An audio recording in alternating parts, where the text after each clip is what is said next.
जफर साहब कह रहे हैं कि ना तो वो डेटा गलत है, 1000 करोड़ रुपए का रोज नुकसान हो रहा है, और ना ये डेटा गलत है। भाई अभी आज ही की खबर है ना कि ऑयल मार्केटिंग कंपनीज का जो नेट प्रॉफिट है तीनों कंपनीज का मिलाकर 33,601 करोड़ से 77,280 करोड़ पहुंचा है। 40% का नेट प्रॉफिट है ऑयल कंपनीज को साल भर में।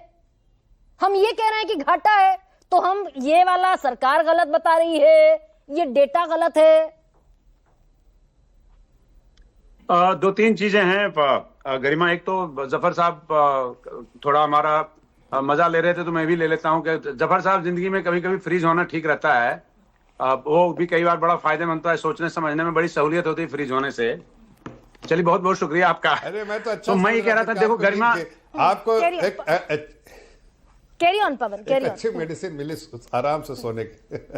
नहीं मैं तो मैं बड़ा अच्छे स्ट्राइड में लिया आपकी बात को। नहीं कोई बात नहीं, चलिए मजाक में ये कह रहा था। गरिमा देखिए, ऐसा है कि जो डेटा आप कह रहे हैं वो गलत नहीं है, जो जफर साहब कह रहे हैं, जफर साहब थोड़ा और समझाते तो ज्यादा अच्छा होता। देखिए क्या है, एक बात से मैं शुरू करूंगा जो बार बार 2 बार आपने फोकस किया।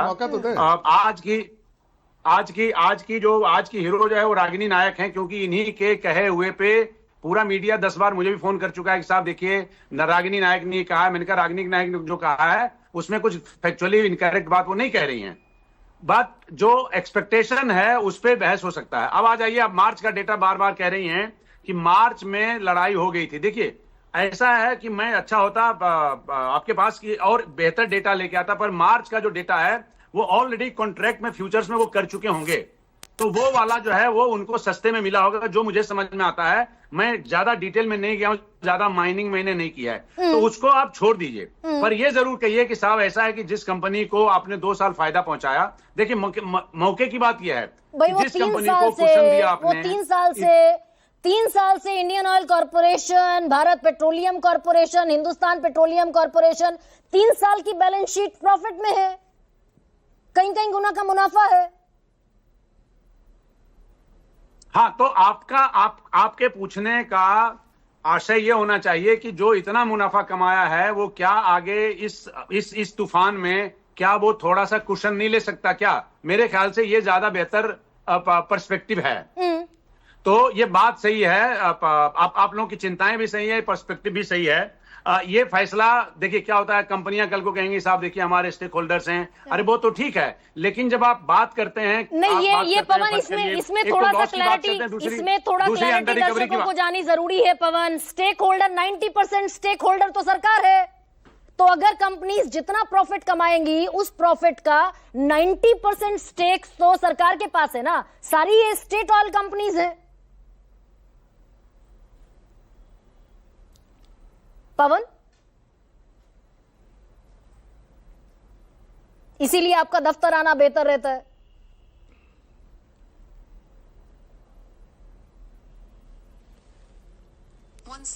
नहीं आवाज आ रही, एक सेकंड। लेकिन पवन, ये जो विकसित भारत ये विकसित भारत 2047 तक इस रफ्तार से हो जाएगा जिस रफ्तार से बढ़ रहा है? ये बात के ये कोई नया नारा तो है नहीं गरिमा।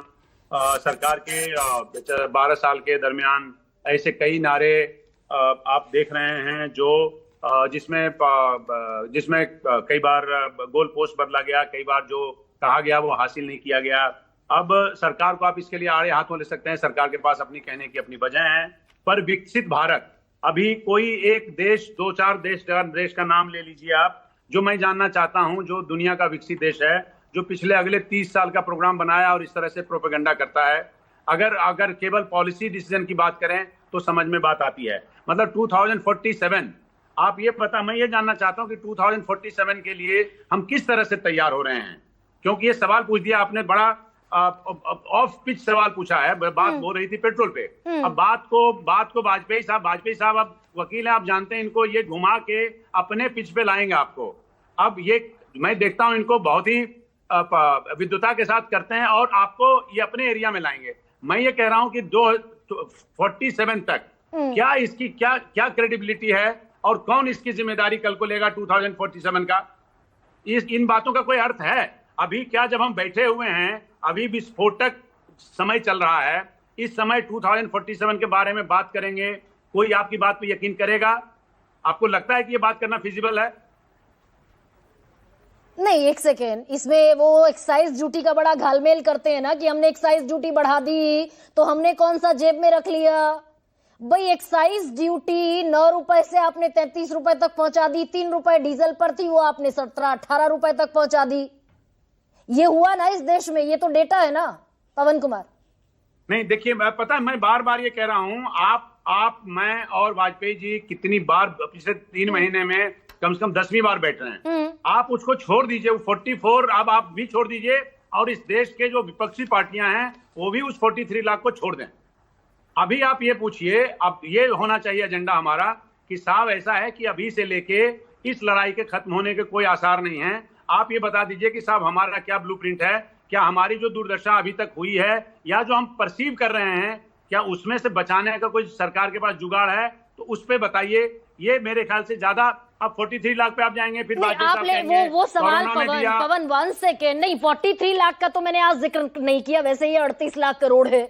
ये सवाल बेमानी हो जाता है कि हमें बताया जा रहा है कि कंपनीज घाटे में है और कंपनीज की बैलेंस शीट दिखा रही है कि कंपनीज प्रॉफिट में है।